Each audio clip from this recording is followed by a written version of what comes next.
ಬೆನ್ನು ನೋವು ಅನ್ನೋದು ಸರ್ವಸಾಧಾರಣವಾದಂಥ ಪ್ರಾಬ್ಲಮ್. ಇತ್ತೀಚೆಗೆ ಮಕ್ಕಳೆಲ್ಲರೂ ಕೂತ್ಕೊಂಡು ಮೊಬೈಲ್ ನೋಡ್ತಾ ಕೂತಿರ್ತಾರೆ all the time. They don't play. ಅದೇ ರೀತಿ ಕಂಪ್ಯೂಟರ್ ಸಾಫ್ಟ್ವೇರ್ ಇಂಜಿನಿಯರ್ಸ್ ಆಗಲಿ, ಯಾರೇ ಆಗಲಿ ಕೂತ್ಕೊಂಡೇ ಕೆಲಸ ಮಾಡೋರಿಗೆಲ್ಲರಿಗೂ ಈ ರೀತಿ ಬರುವಂಥ ಪ್ರಾಬ್ಲಮ್ಸ್ ಸರ್ವಸಾಧಾರಣ ಆಗಿದೆ.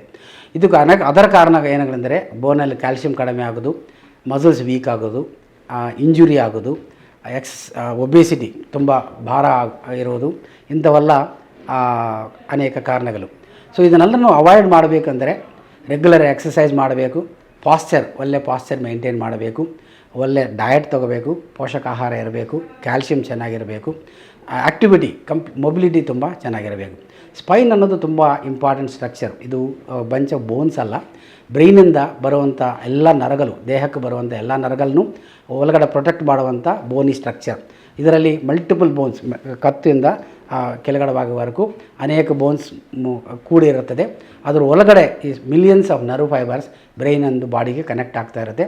ಬ್ರೈನಿಂದ ಬರೋದು ಆದೇಶ ದೇಹಕ್ಕೆ ಹೋಗುತ್ತೆ, ದೇಹದಿಂದ ಫೀಡ್ಬ್ಯಾಕ್ ಮತ್ತು ಬ್ರೈನ್ಗೆ ಹೋಗೋಕ್ಕೆ ಸ್ಪೈನಲ್ ಕಾರ್ಡೇ ಮೂಲಾಧಾರ. ಇದು ಮಧ್ಯದಲ್ಲಿ ಸ್ಪೈನಲ್ ಕಾರ್ಡ್ ಬೋನ್ ಒಳಗಡೆ ಕೆನಾಲಲ್ಲಿ ಸ್ಪೈನಲ್ ಕಾರ್ಡ್ ಕೂತಿರುತ್ತೆ. ಅದರ ಸುತ್ತೂರ ಬೋನ್ ಪ್ರೊಟೆಕ್ಷನ್ ಮಾಡ್ತಾ ಇರುತ್ತೆ. ಇದು ಎರಡನ್ನೂ ಹೋಲ್ಡ್ ಮಾಡಲಿಕ್ಕೆ ಜಾಯಿಂಟ್ಸ್ ಇರುತ್ತೆ.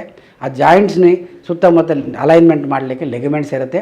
ಈ ಹೋಲ್ ಎಂಟೈರ್ ಸ್ಪೈನ್ ಸ್ಟೇಬಲ್ ಆಗಿ ಇರಲಿಕ್ಕೆ ಅದು ಸ್ಪೈನಲ್ ಮಸಲ್ಸ್ ಸಹಾಯ ಮಾಡುತ್ತೆ.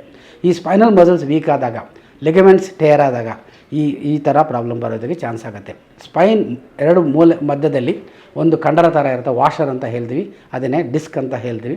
ಆ ಡಿಸ್ಕ್ ಇರೋದ್ರ ಮೂಲಕ ನಮ್ಮ ಕತ್ತು ಆಗಲಿ ಬೆನ್ನಾಗಲಿ ನಾವು ಮೂವ್ಮೆಂಟ್ ಮಾಡಲಿಕ್ಕೆ, ರೊಟೇಟ್ ಮಾಡಲಿಕ್ಕೆ ಅನುಕೂಲ ಆಗುತ್ತೆ. ಈ ಡಿಸ್ಕ್ಗೆ ಯಾವುದೇ ಡ್ಯಾಮೇಜ್ ಆದರೆ ಅದ್ರ ಪಕ್ಕದಲ್ಲಿ ಇರುವಂಥ ನರದ ಮೇಲೆ ಒತ್ತಡ ಮಾಡೋದ್ರ ಮೂಲಕ ಸಯಾಟಿಕ ಪೇನ್ ಆಗಲಿ, ಬ್ಯಾಕ್ ಪೇನ್ ಆಗಲಿ, ಕಾಲ ಮೇಲೆ ನೋವು ಬರೋದಾಗಲಿ ಆಗುತ್ತೆ.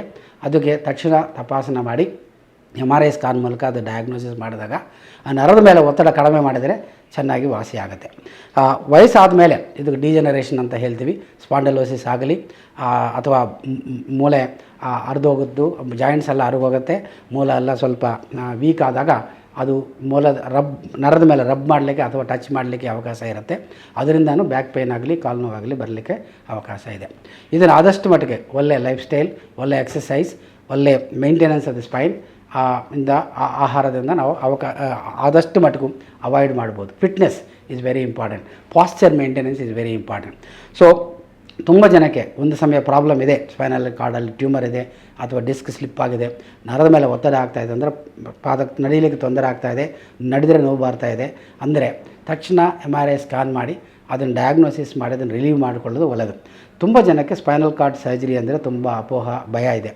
ಯಾಕಂದರೆ ಸ್ಪೈನಲ್ ಕಾರ್ಡ್ ಸರ್ಜರಿ ಮಾಡಿದರೆ ಪ್ಯಾರಲಿಸಿಸ್ ಆಗಿಬಿಡುತ್ತೆ, ಅವ್ರು ನಡೆಯೋಕ್ಕೆ ಆಗೋದಿಲ್ಲ, ಜೀವನ ಪೂರ್ತಿ ತೊಂದರೆ ಆಗುತ್ತೆ ಅಂತ ಇದೊಂದು ಮಿತ್.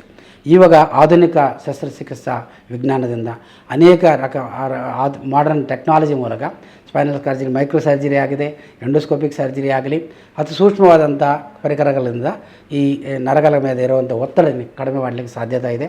ಅದು ಸರಿಯಾದ ಟೈಮಲ್ಲಿ ಕರೆಕ್ಟ್ ಸಿಚುವೇಷನಲ್ಲಿ ಆ ಒತ್ತಡ ಕಡಿಮೆ ಮಾಡಿದಾಗ ನರ ಕಂಪ್ಲೀಟ್ ರಿಕವರಿಗೆ ಆಗಲಿಕ್ಕೆ ಅವಕಾಶ ಇರುತ್ತೆ. ಅದು ಅವ್ರ ಮುಂಚೆನೇ ನಾರ್ಮಲ್ಲಾಗಿ ಮತ್ತೆ ಎಲ್ಲ ಕೆಲಸ ಮಾಡಲಿಕ್ಕೆ, ಆ್ಯಕ್ಟಿವ್ ಆಗಿರಲಿಕ್ಕೆ ಅವಕಾಶ ಸಿಗುತ್ತೆ. ಈ ಅಕ್ಟೋಬರ್ ಮಾಸ ನಾವು ವರ್ಲ್ಡ್ ಸ್ಪೈನ್ ಅವೇರ್ನೆಸ್ ಮಾಸ ಅಂತ ಹೇಳ್ತೀವಿ. ಇದರ ಐಡಿಯಾ ಏನಂದರೆ ಪ್ರತಿಯೊಬ್ಬರಿಗೆ ಸ್ಪೈನ್ ಯಾವ ರೀತಿ ನೋಡ್ಕೋಬೇಕು, ಯಾವ ರೀತಿ ಡ್ಯಾಮೇಜ್ ಆಗದೆ ನೋಡ್ಕೋಬೇಕು, ಡ್ಯಾಮೇಜ್ ಆದರೆ ತಕ್ಷಣ MRI ಸ್ಕ್ಯಾನ್ ಮಾಡಬೇಕು, ನ್ಯೂರೋ ಸರ್ಜನ್ ಕನ್ಸಲ್ಟ್ ಮಾಡಬೇಕಂತ ಇನ್ಫಾರ್ಮೇಷನ್, ಮಾಹಿತಿ ಅಥವಾ ಅವೇರ್ನೆಸ್ ಕ್ರಿಯೇಟ್ ಮಾಡೋಕ್ಕೋಸ್ಕರ ಈ ವರ್ಲ್ಡ್ ಸ್ಪೈನ್ ಅವೇರ್ನೆಸ್ ಡೇನ ನಾವು ಆಚರಣೆ ಮಾಡ್ತಾಯಿದ್ದೀವಿ.